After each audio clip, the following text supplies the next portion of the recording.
ఇల్లే లేదని, ఈ మధ్య ఆమె వచ్చాక నేను రేకుల షెడ్ తీసి ఇల్లు కట్టుకున్నానని, అసలు మాకు బతికే లేదని, ఆ డబ్బు అంతా మేమే తినేస్తున్నామని. ఇదిగోండి సార్, ఇంకో మాట మర్చిపోయాను.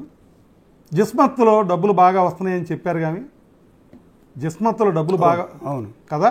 ఇప్పుడు వాళ్ళు సార్ జిస్మత్తులో బాగా కోట్లు కోట్లు, ఇన్ని కోట్లు, 40 కోట్లు అంటది కాసేపు, 70 కోట్లు అంటది కాసేపు, 1,00,000 కోట్లు, ఇవన్నీ కాదు. జిస్మత్తులో ప్రతి సేలు అక్కడ జిఎస్టీ కట్ అవుద్ది, ప్రతిదీ రిటర్న్లోకి వెళ్ళద్ది. ఏ హోటల్ ఎంత అమ్మిందా అంటూ 4% వస్తే 2% ఇంకొకళ్ళదే. అవునండి. గౌతమ్ అనేవాడిది 2% మాది, అంటే మాది కానీ మా అబ్బాయిది కానీ మా కోడలది కానీ మాది కానీ రాయల్టీ వస్తుంది, 2% మాకు వచ్చేది. ఓకే, మొత్తం నాది అంటుంది ఆమె. ఓకే, జస్మత్ నాది నాది అని చిటికలేస్తుంది. ఆవిది కాదు, అసలు ఆమెకి తెలీదు. 2 ఫ్రెండ్స్ పెట్టుకున్నారు. ఆ రోజుకి ఈమె ఎవరు లేరు. ఒకడు గౌతము, లీడు, వీళ్ళిద్దరు కలిపి పెళ్లికి ముందే 3-4 పెళ్లి 1900 అయితే వాళ్ళు 15-16లో పెట్టుకున్నారు, ఎస్టాబ్లిష్ చేసుకున్నారు, కష్టపడ్డారు. డబ్బులు కూడా తండ్రి ఇచ్చాడా, ఇవ్వకపోతే ఇంకొకళ్ళ దగ్గర తెచ్చి 15 నెలల్లో అప్పు తీర్చారు. ఇంకో రెస్టారెంట్ పెట్టారు. ఓకే, ఇవన్నీ చేసింది ఆమె లేనప్పుడు కూడా ఆమె చేసిందా? పెళ్ళవక ముందు కూడా ఆమె చేసేసిందా? ఆమె పెట్టుబడి పెట్టేసిందా? మోరోవరు ఆమె ఫ్యామిలీ ఇన్కమ్ ఎంత? ఆ అమ్మగారికి ₹1,00,000 చిల్లర జీతం. ఆమె పొలాలు ఫోటోలు, వీడియోలు, అన్ని డాక్యుమెంట్స్ కూడా మీకు ఇస్తా. ఎక్కడా రూపాయి ఆదాయం. ఎందుకంటే ఆయన అగర్వుడ్డు, చందనం వేశారు. వాటి మీద ఇయర్లీ ఆదాయం రాదు. 30 ఏళ్ళు పెంచితే అప్పుడు వస్తుంది ఒక్కసారి కోట్లు. ఆయనకు కూడా ఏంటంటే యాంగ్జైటీ, ఆయన కూతుళ్ళకి, ఆయన మనవాళ్ళకి కోట్లు ఇవ్వాలని ఆయన ఉన్న దాంట్లో కాస్ట్లీ వుడ్ పెంచి పని చేసుకుంటున్నాడు. దానికి నెలకు ఒక 50,000 లక్షలు ఖర్చు అవుద్ది తప్ప ₹1 రాదు ఆయన ప్రాపర్టీస్ మీద. ఆయన ప్రాపర్టీస్ ఫోటోలన్నీ మీకు ఇస్తాను, ₹1 రిటర్న్ లేదు. వినండి, అమ్మగారిది మా సిస్టర్ది ఆదాయం, ఆవిడ దేవత, ఆవిడ డబ్బులు, వీళ్ళు కోట్లు ఎక్కడ తెచ్చి పెట్టారు? ఓకే పెట్టారండి, అది కూడా ఒప్పుకుందాం. ఇటు చూడండి. అవునండి. ఇటు చూడండి ఒకసారి. ఈవిడికి ఒక సోదరి ఉంది, అక్క. అవునండి. అక్క పాపం జిస్మత్ రెస్టారెంట్ వరంగల్లో పెట్టుకోవటానికి ఈమె అబ్జెక్ట్ చేసింది. ఓకే, ఓకే, ఒక్కసారి క్లోజ్ చేద్దాం సార్. ఒక్కసారి ఫైనల్గా, అంటే చాలాసేపు మీరు కాదు సార్, ఒక మాట ఏనండి. ఈ పార్ట్నర్ 50% పార్ట్నర్ ఐపీ పెట్టాడు. ఓకే, ఇన్ని కోట్లు వచ్చే జిస్మత్ 100 రూపీస్ అయితే 50 పైస్ పార్ట్నర్ ఉన్నాడే, వాడు భారీ ఆస్తులు అమ్మేశాడు. అవునండి. వాడు సొంతంగా ఇల్లు అమ్మేశాడు. చూడండి సార్. అవునండి.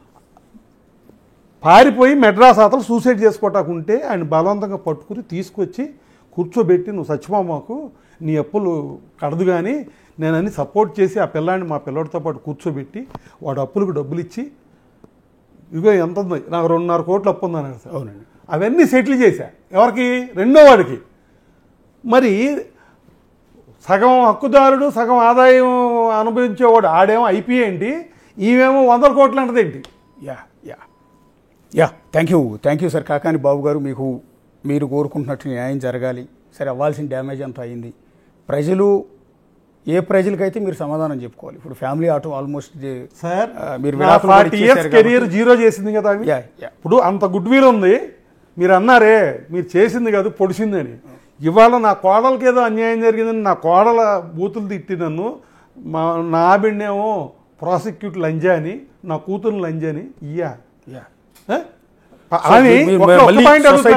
సార్ అసలు ఇవాళ మీ మీడియాకి వచ్చింది ఒక పాయింట్ చెప్పి వెళ్ళిపోయి నేను దండం పెట్టి ఆ అమ్మాయికి చిన్నదైనా ఒక్కటే రిక్వెస్ట్ సార్ నేను అడిగేది.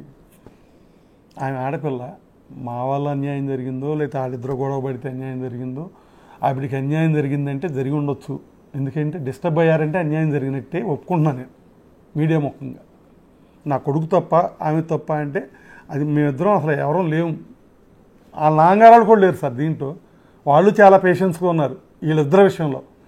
ఈ చప్పట్లో వాళ్ళ పాత్రలు ఏంటో నాకు తెలియదు. కానీ నేను ఒక్కటే అడుగుతున్నాను సార్, భర్త మీద పోరాడే హక్కు ఆమెకు ఉంది, తప్పులేదు. లేదు భార్యాభర్తలు వాళ్ళిద్దరు ఏదో పడినా పడమనండి. పోనీ మమ్మల్ని అల్లరి చేసినా మేము అసలు మీడియా దగ్గర రాలా, ఎన్ని తిట్లు తిట్టినా అంత అల్లరి చేసి.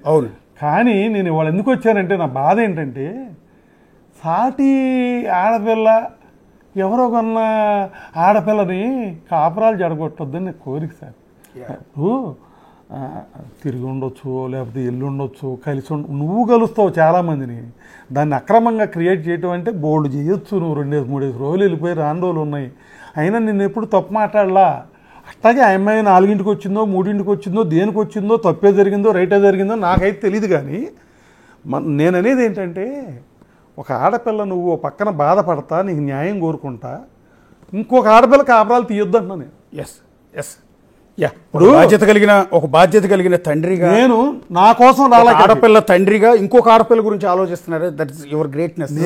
నిజంగా సెల్యూట్ అండి సార్. పబ్లిక్ గా సార్, మా కోడలికి దండం పెట్టి, చిన్నపిల్ల అయినా హార్ట్ఫుల్గా నేను ఒకటే చెప్తున్నా, ఆ అమ్మాయి పోరాడొచ్చు, మమ్మల్ని తిట్టవచ్చు. ఎందుకంటే మేము ఆ అమ్మాయికి హక్కుదారులు, ఆ అమ్మాయి మాకు, మేము కుటుంబంలో మా రెస్పాన్సిబిలిటీ కూడా ఉంది. పెద్దాళ్ళుగా మేము ఫెయిల్ అయ్యామేమో. అవునండి సార్, మేము పెద్దాళ్ళుగా ఫెయిల్ అయ్యామేమో, మా తప్పు కూడా ఉందేమో, దాన్ని నేనేం ఖండించట్లేదు, మా పొరపాటు కూడా ఉందేమో. కానీ నేను అనేది ఏంటంటే, మనం పడదాం కోర్టులో. పోనీ మనకి నేనైనా నువ్వైనా ఇంకొకరైనా మీడియా వాళ్ళు కానీ పోలీస్ స్టేషన్లో కానీ సార్ ఆర్డర్ ఇవ్వరు. అవునండి, ఇవ్వాల్సింది జడ్జి గారు. అవునండి, న్యాయం జడ్జి ఏం చెప్తే చేద్దామన్నా ఓకే. ఎందుకంటే నీకు పెద్ద మనుషులు చెప్పింది నచ్చక, నీ కొడుక్కి ఇస్తానంటే నచ్చక, నీ మైండ్లో నాకే ఆతలో లాస్తే నేనే తీసుకుని నేను ఇంకొక అబ్బాయితో సెటిల్ అవ్వాలని కోరుకుంటే మాత్రం మేము అపోజ్ చేస్తాం. ఫైనల్గా చెప్తున్నా. ఓకే, లేదు అలా కాదు, వీళ్ళిద్దరి కారంగా ఒక జీవం వచ్చింది, ఒక బిడ్డ, వాడికి చాలా భవిష్యత్తు ఉంది, ఆడి భవిష్యత్తు, ఆడి జీవితం నాశనం చేయొద్దు, ఆడు పాపలోగా ఒక ఎదవ కింద అవ్వకూడదు, ఎవరికో పుట్టినోడు దుబ్బులాట వాళ్ళకి పుట్టినోడు అన్నట్టుగా కాకుండా. అవునండి, దేవుడు ఆ పిల్లోడిని చల్లగా చూసి ఆడి భవిష్యత్తు, నాకు పెద్దవాళ్ళు ఇట్లా చేశారు, మా అమ్మ ఇట్లా చేసింది, మా నాన్న ఇట్లా చేశాడు అనుకునే రకంగా. ఎందుకంటే ఎవరు ఎన్ని మాట్లాడుకున్నా ఈ అబ్బాయి లైఫ్లో ఎవరో ఒకరిని పెళ్లి చేసుకుంటారు. వాళ్ళంతా కలిపి 30 ఏళ్ళు వాళ్ళు, ఆ అమ్మాయి చేసుకుంటుంది. కానీ అన్యాయం అయిపోయేది ఆ బిడ్డ కాబట్టి పడకూడదు. నేను మీడియా ముఖంగా చెప్తున్నాను సార్, ఆ బిడ్డ అనాథ అవటానికి కానీ అన్యాయం అయిపోవటానికి కానీ వాళ్ళు ఎవరిచ్చినా ఇవ్వకపోయినా నేననేవాడిని, ఆ బిడ్డకి నా మనవడికి నేనున్నా, నేను చూసుకుంటా, నేను ఇచ్చుకుంటా. ఒకవేళ ఇవాళ పోలీస్ స్టేషన్లో మీకు రేపు ఎవిడెన్స్లు ఇస్తాను, ఆడికి మా అబ్బాయికి ఇవ్వటానికి ఇవ్వలేదు, మొత్తం నాకే రాయాలి, 10 కోట్లు ఇవ్వు నాకు అంటే ఎంతసేపు నీ గోలే. కానీ నువ్వు కన్న టీవీలో ఏం చెప్తుంది నా బిడ్డ అన్యాయం, ఇక్కడేం చెప్తున్నావు ఎవిడెన్స్తో, నా బిడ్డకే వద్దు నాకే ఇవ్వండి అంటున్నావు. ఎలాగది? ఎవరు అల్టిమేట్గా సఫరర్ ఎవరు? నీ సుఖం నువ్వు చూసుకుంటావు, రేపు వాడి సుఖం వాడు చూసుకుంటారు. తప్పు చేసింది మీ ఇద్దరు. నీకు హక్కు ఎక్కడ ఉంది? ఒక పిల్లాడిని అన్యాయం చేసే హక్కు నాకు లేదు, గౌతమికి లేదు, అది తండ్రికి లేదు, ఎవరికి లేదు. ఆ బిడ్డకు న్యాయం జరగాలి. మీ మీడియా వాళ్ళు ఎంత అల్లరి చేసినా, ఏం చేసినా, పోలీస్ స్టేషన్లో ఇన్ఫ్లుయెన్స్ చేసి కొట్టించినా, మమ్మల్ని డ్రగ్స్ కేసులో ఇరికిచ్చినా, ఆడవాళ్ళు బ్రోతల కేసులో మా ఆవిడని పెట్టినా, ఎవరిని పెట్టినా, మీరు ఎంత హెరాస్ చేసినా నేను న్యాయంగానే ఆ పిల్లాడికి అండగా ఉంటా. ఆ పిల్లాడి భవిష్యత్తు 1% కూడా మేము డ్యామేజ్ అవనివ్వం. అది మా బాధ్యత మీడియా ముఖంగా చెప్తున్నాం. Thank you sir, thank you. మీరు మళ్ళీ ఏదైతే ఆల్రెడీ అవ్వాల్సిన డ్యామేజ్ అయింది అయినా సరే మళ్ళీ మీరు నిలదొక్కోవాలి. మీ కొడుకు సినిమా రంగంలో మంచి హీరో అవ్వాలి. అలాగే మీ మనవడి కెరీర్ మీద, మనవడి జీవితం మీద ఎలాంటి ఎఫెక్ట్ పడకుండా మళ్ళీ